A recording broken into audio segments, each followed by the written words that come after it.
लगातार आप चुनाव प्रचार कर रहे हैं, किस तरह का रुझान आ रहा है, किन मुद्दों पर जनता आपसे मिल रही है, क्या मुद्दे हैं? व्यापक सहयोग मिल रहा है, व्यापक समर्थन मिल रहा है।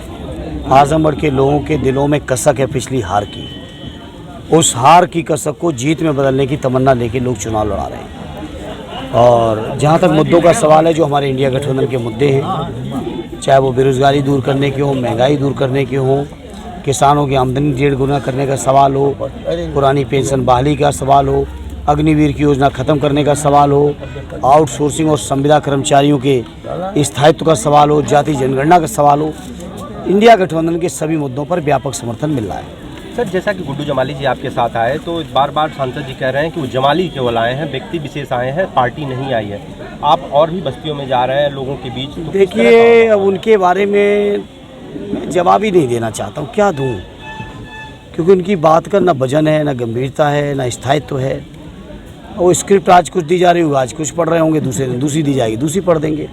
केजरीवाल जी जमानत पर बाहर हैं, किस तरह से आप लोगों को फायदा हो रहा है? देखिए, केजरीवाल जी के साथ लगातार गलत करने का प्रयास किया है सरकार ने, और मुझे खुशी है कि माननीय न्यायालय ने आज उनको बाहर किया और उनके आने से इंडिया गठबंधन को एक अलग ताकत मिली है, और जनता की वो अपनी बात कहेंगे, स्वाभाविक तौर पर इंडिया गठबंधन को उसका लाभ मिलेगा। राष्ट्रीय अध्यक्ष जी कन्नौज में एक मंदिर में जाते हैं आपके राष्ट्रीय अध्यक्ष जी, और उसके बाद में भारतीय जनता पार्टी द्वारा उसे धुलवाया जाता है, यह किस तरह से आप देख रहे हैं? अब वो पट्टा है मंदिर के ऊपर उन्होंने पट्टा करा रखा, तो उसका तो कोई इलाज नहीं है। लेकिन देश के जो 95% लोग हैं, दलित हैं, पिछड़े हैं, आदिवासी हैं, मुसलमान भाई हैं, लोकतंत्र को मानने वाले लोग हैं, प्रगतिशील लोग हैं, उन सबको ये बात दिल पर बहुत खराब लगी है दिल को, और लोग वोट के माध्यम से जवाब देंगे। गारंटी और मुद्दों में कहाँ कौन बीच पड़ रहा है सर? गारंटी खत्म हो चुकी है, कोई गारंटी नहीं बची है। गारंटी थी तो पहले उस 2 करोड़ रोजगार के हिसाब से 20 करोड़ नौजवानों को रोजगार का हिसाब दें,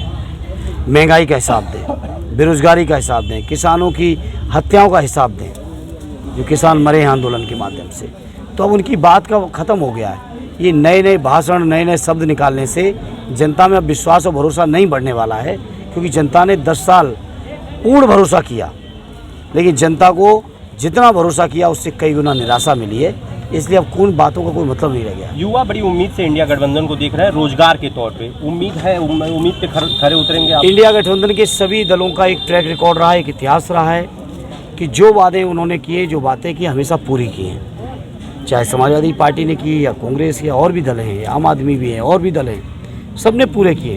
तो जो वादे किए हैं, 6 महीने के अंदर 30 लाख नौजवानों को रोजगार देने के, किसानों की आमदनी 1.5 गुने करने के कानून बनाने के, अग्निवीर की योजना खत्म करने के, पुरानी पेंशन को बहाल करने के, संविदा कर्मचारियों को नियमितीकरण के, सारे वादों को हम लोग पूरा करके दिखाएंगे। बहुत बहुत धन्यवाद। आवास सर आपका कहाँ तक बन चुका है? आवास की बात, आवास पे आवास बन चुका है और बहुत जल्दी बन के तैयार हो जाएगा, लेकिन आजमगढ़ के लोगों के दिलों में आवास है। तो एक हमारे साथी शिक्षक हैं अरविंद जी, उन्होंने कहा जब तक तैयार नहीं हो रहा आप आइए हमारे आवास में रहिए। तो उनके दिलों में आवास है, फिर आवास कोई बड़ी चीज़ नहीं होती।